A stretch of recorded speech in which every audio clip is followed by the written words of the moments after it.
अस्सलामुअलैकुम। मेरा नाम है बिस्मिल्लाह नासिर। आज की इस वीडियो में मैं आप लोगों से एक आसान सा फार्मूला शेयर करना चाहता हूँ जिससे आप लोग कुरान मजीद अगर हिफ्ज़ करना चाहते हैं तो आप आसानी के साथ स्टार्ट कर सकते हैं। इस फार्मूले को यूज़ करते हुए आप चाहे आप स्टूडेंट हैं या आप फुल टाइम जॉब कर रहे हैं या आप अपने बच्चों को स्टार्ट करवाना चाहते हैं जो वैसे स्कूल जा रहे हैं लेकिन बच्चे इंटरेस्टेड हैं या आप ख़ुद इंटरेस्टेड हैं, इस फार्मूले को यूज़ करके आप आसानी से घर बैठे कोई मदरसा स्पेशली ज्वाइन किए बगैर आप कुरान मजीद हिफ्ज़ करने का सफ़र जो है वो स्टार्ट कर सकते हैं। और एक बात कि ये एक लंबा सफ़र है और आपको ये डेडलाइन रखने की बजाय कि कितनी देर में आपने पूरा कुरान मजीद हिफ्ज़ करना है,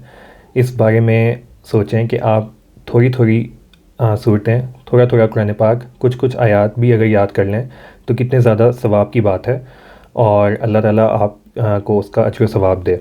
तो आपने अगर कुरान मजीद हिफ्ज़ करने की नीयत करनी है अपने लिए या अपने बच्चों के लिए, तो इसको एक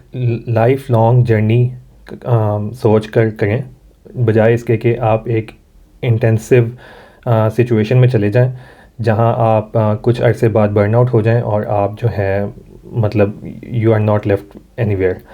तो इस बात के साथ मैं आप लोगों से ये फार्मूला शेयर करता हूँ। अगर आप पाकिस्तान में हैं, पाकिस्तान में तमाम मदरसे या स्कूल जो कुरान मजीद हिफ्ज़ करवाते हैं वो इसी फार्मूले को यूज़ करते हुए करवाते हैं। फार्मूले के 3 पार्ट्स हैं, सबक, सबकी और मंजिल। अगर आपकी फ़ैमिली में किसी ने हिफ्ज़ किया तो आपने शायद ये वर्ड्स पहले सुने हों, अगर आपने नहीं सुने तो मैं एक्सप्लेन करता हूँ आपको एग्जांपल के साथ। मिसाल के तौर पर आप पहले पारे से हिफ्ज़ करना स्टार्ट करना चाहते हैं, तो लेट्स से कि आपने पहले दिन माशाल्लाह स्टार्ट किया, सूरह फातिहा आपको आती है, आपने सूरतुल बकरा से स्टार्ट किया, तो अब आप 3 आयतें, 4 आयतें, 5 आयतें, जितना भी सबक पहले दिन याद करेंगे ये आपका सबक है। फिर अब आप जब दूसरे दिन अगली आयत, लेट्स से आपने पहले दिन आधा पेज याद कर लिया और अगले दिन अब आप दूसरा आधा पेज याद कर रहे हैं, तो दूसरे दिन आपका जो पहला आधा पेज था जो आपने पिछले दिन याद किया था ये अब आपकी सबकी बन गई है। और इसी तरह जब आप तीसरे दिन मज़ीद आगे याद करेंगे तो जो पिछला याद किया हुआ होगा 2 दिन का वो आपकी सबकी होगी। और इसी तरह चलते चलते एक दिन जब जब आपका माशाल्लाह कुरान मजीद का पहला पारा कंप्लीट हो जाएगा हिफ्ज़, तो उस दिन तक आप हर दिन रोज़ का सबक याद करते हुए जो पिछला वो सुपारा याद करेंगे, रिवाइज़ करेंगे, वो आपकी सबकी कंसिडर होगा। फिर जब आपका पारा कंप्लीट हो जाएगा तो आप जब दूसरे पारे की हिफ्ज़ में चले जाएंगे तो पहला पारा आपकी मंजिल में आ जाएगा। तो मंजिल असल में जब आप एक पारा कंप्लीट कर लेते हैं, जब मदरसों में ऐसे होता है कि जब आप एक पारा कंप्लीट कर लेते हैं और लेट से दूसरे पारे पर आ गए हैं,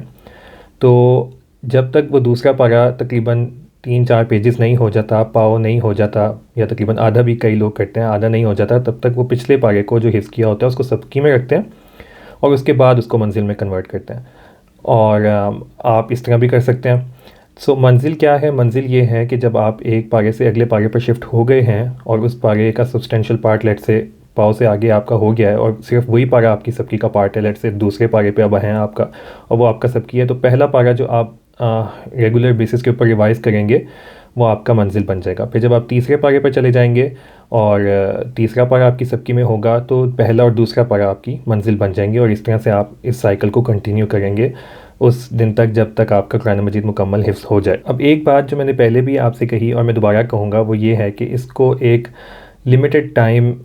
एक्टिविटी ना बनाएं, इसको अपनी ज़िंदगी के साथ अटैच कर लें। रोज़ की बेसिस के ऊपर 1 घंटा, सवा घंटा, आधा घंटा, 15 मिनट, जितने भी आप आसानी के साथ दे सकते हैं, इसको अपनी ज़िंदगी के साथ अटैच कर लें, एक लाइफ का पार्ट बना लें। अल्लाह ताला कुरान मजीद में सूरतुल आला में फरमाते हैं, सनुक़रिउका फ़ला तंसा।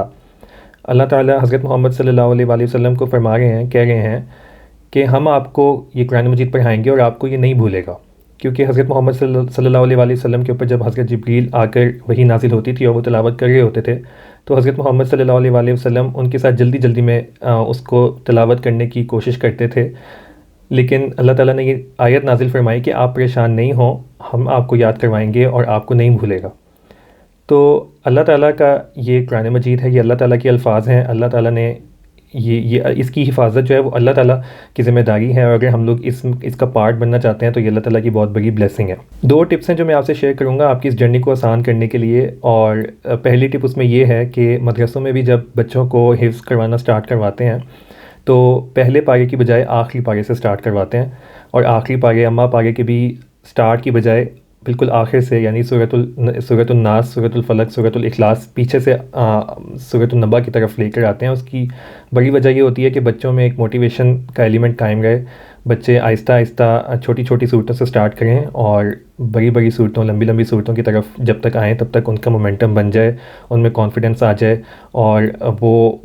लंबी सूरतें भी आसानी के साथ याद कर सकें। सो अपनी स्टार्टिंग मोटिवेशन के लिए आप सूरतुल नास से, सूरतुल फलक से स्टार्ट कर सकते हैं और आहिस्ता आहिस्ता अपना मोमेंटम बिल्ड कर सकते हैं। और दूसरी टिप मैंने आपको ये देनी थी कि मदरसों में तो बहुत इंटेंसिव किस्म का स्केड्यूल होता है कि आप सुबह सबक याद करते हैं, सुनाते हैं, फिर आप अपनी सबकी रिवाइज़ करते हैं, वो सुनाते हैं, फिर आप अपनी मंजिल रिवाइज़ करते हैं, 1 पारा या 2 पारे वो सुनाते हैं। लेकिन अगर आप अपनी बिज़ी लाइफ में इस रूटीन को लेकर आना चाहते हैं तो आप इस तरह करें कि आप एक दिन सबक और सबकी रिवाइज़ कर लें, अगला दिन मंजिल को दे दें, फिर उससे अगला दिन सबक और सबकी को दे दें, फिर उससे अगला दिन मंजिल को दे दें। और मंजिल में भी अगर आपके लिए 1 पारा, अगर आपकी मंजिल बढ़ती जा रही है और आपके लिए रोज़ रिवाइज़ करने का टाइम नहीं है तो उसको आधा पारा कर लें, सवा पारा कर लें, जितना आपसे होता है आप कर लें। लेकिन इस रूटीन को अपनी लाइफ का पार्ट बनाएं और आहिस्ता आहिस्ता लेकर चलें।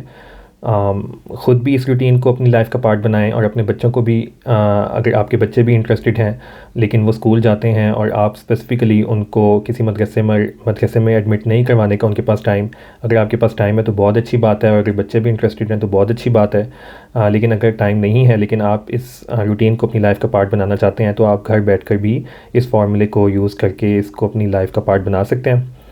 और यहाँ पर इस वीडियो को कंक्लूड करते हैं। मुझे अपनी दुआओं में याद रखिएगा। अस्सलाम वालेकुम।